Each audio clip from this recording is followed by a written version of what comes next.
Our property here is really well treed, but believe it or not, across this entire property, there is not a single naturally occurring evergreen. Thank you. Bug in my mouth. So today, we'll be planting about 130 evergreen tree species, including the varieties Colorado blue spruce, white spruce, and Scots pine. To improve the chance of survival for our new seedling tree babies, I built these cages. It might seem a little bit excessive, but over the winter we observed a couple of hungry neighbors moving in back here to munch on the trees and shrubs.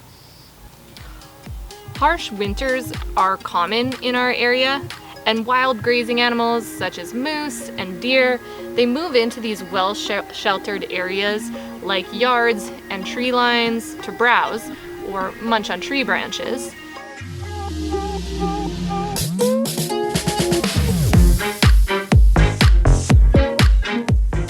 For the diameter of the cages, I decided I wanted to go about 30 inches, which gave my little tree seedlings plenty of space to grow.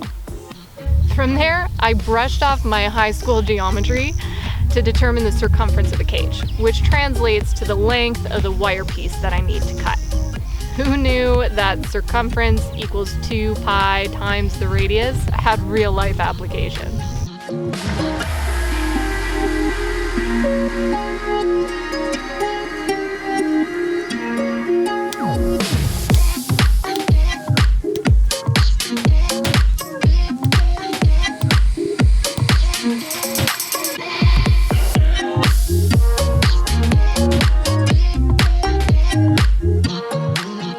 Wire, any wire cutting tool will do the trick, but for my purposes, I grabbed the sharpest wire cutters in our toolbox, which just so happened to be these end cutting pliers.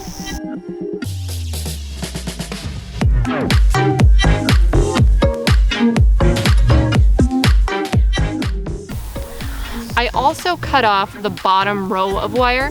This created a bottom row of spikes that can be staked into the ground around the tree. This, in combination with a couple of tent stakes, was plenty enough to secure the cages in place.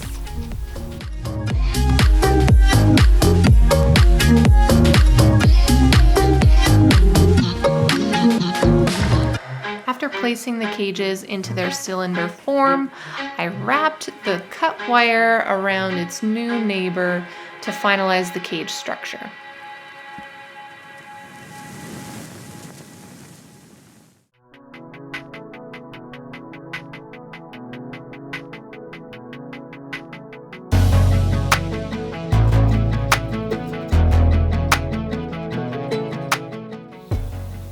We're going to take a look at two planting methods. The first one is going to be in naturalized spaces such as this. In these spaces, our little tree babies are going to be competing for things like nutrients, water, and sunlight with all of these other plants. I got things started by digging about a 1 foot deep hole by a 1 foot diameter. I cleared out the roots and the other foliage so that when we plant our tree, it's not competing for nutrients. Once the tree was planted, the final step I did was using some straw that we had around the base of the tree. This acts as a barrier to keep other competing plants from growing in and also helps hold moisture.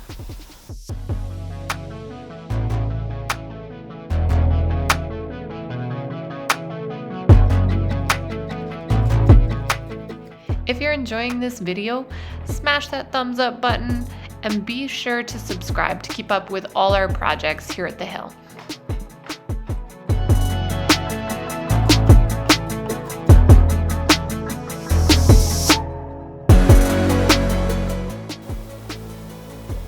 Once the tree was planted, I installed the cages with the exposed wire spikes towards the ground, acting as stakes to secure it in place. I found the best method for easy install of the cages was a quick, forceful downward motion. Then I used 2 tent stakes, which can be found at any local hardware store, secured on opposite ends of the cage.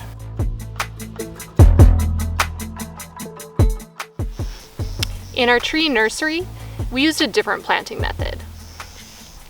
Simply put, this is a dense planting of tree seedlings in a previously prepared soil bed.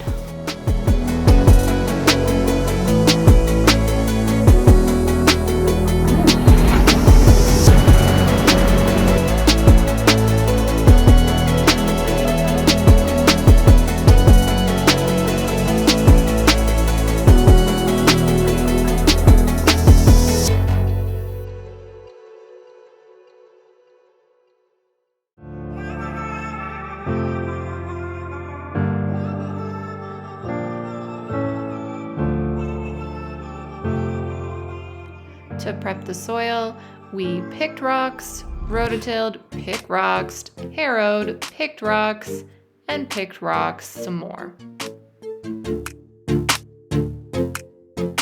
For the second planting method, we designed it with 4 equally spaced rows. They're wide enough that you could fit a mower or a rototiller between, which is really helpful for maintenance. We ran a tape measure the length of each row, then planted the trees about 2 feet apart.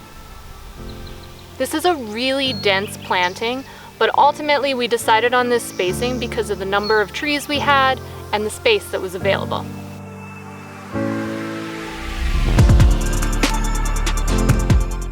We used a heavy crowbar to create small holes for the seedlings.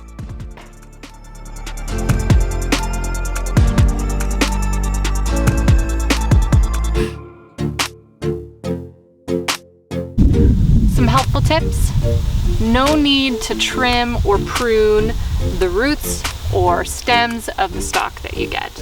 Your plant's gonna need every single little root hair and every green little pine to harvest the sun and absorb nutrients and water. Make sure you have no exposed roots around the plant. Any exposure to air will cause stress. And also, make sure all the branches and pines of the plant are above the soil and not trapped under any of the soil surface.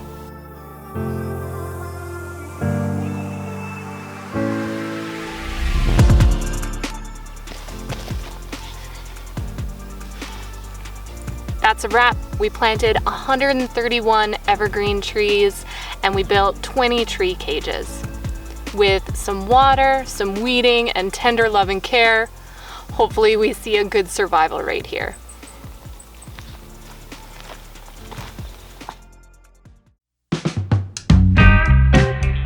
Thanks for watching. I hope you enjoyed this video, and if you did, click subscribe because there's definitely more to come.